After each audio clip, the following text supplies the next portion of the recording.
இப்போது நாங்கள் பார்ப்பது நெடுந்தீவிலே. இது எந்த பக்கம்? மேற்கு பக்கத்திலே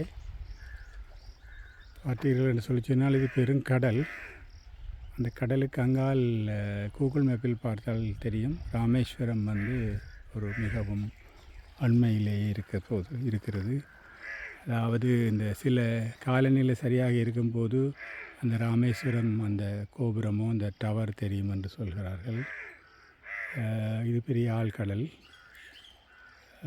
அதாவது கிட்டத்தட்ட நாங்கள் இலங்கையிலே அதாவது இந்த கிராம சேவை பிரிவுகளை அமைக்கும்போது யாழ்ப்பாணத்திலே J1 என்பது, அதாவது J1 என்ற கிராம சேவை பிரிவு, அதாவது இலங்கையின் ஆகலும் இந்த ஃபர்தஸ்ட் பாயிண்ட் என்று சொல்லுவோம். ஆகலும் அங்கே அதாவது தொடங்குகிற இடம் அல்லது தள்ளி இருக்கிற இடம் என்று சொல்லி அதில் J1 GS டிவிஷன் தான் இது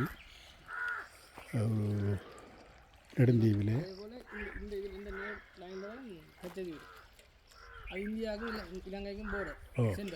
ஓகே, அதாவது நாங்கள் இதிலே கிட்டத்தட்ட நாங்கள் அந்த இந்தியாவை நோக்கி போய்கொண்டிருக்கும் போது இந்த ரெண்டு இடங்களுக்கும் நடுவில் போல்தான் கச்சதீவு அமைந்திருப்பதாக சொல்கிறார்கள்.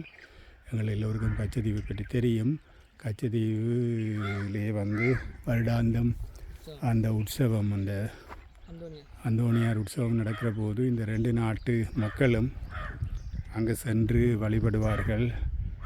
ஒரு காலத்திலே முன்னர், அதாவது இந்த திறந்த பொருளாதாரம் இல்லாத மூடப்பட்ட பொருளாதாரம் இருந்த காலத்திலே, அதாவது 77க்கு முன்னர் பெருமளவிற்கு அந்த அந்தோனியார் உற்சவத்திற்கு வழிபட செல்வதுடன் மக்கள் ஒரு வியாபார நோக்கத்திற்காக, அதாவது இலங்கையில் இருக்கிற பொருட்களை இந்தியாவில் கொடுத்து, அதாவது இந்திய யாத்திரிகர்களுக்கு கொடுத்து அவர்கள் கொண்டு வரும் இந்திய பொருட்களை வாங்கி பயன்படுத்தி, அதாவது ஒரு பண்டமாட்டு முறையிலே செயற்படுகின்ற ஒரு பெரிய அளவுக்கு ஒரு காலத்திலே அமைந்திருந்தது.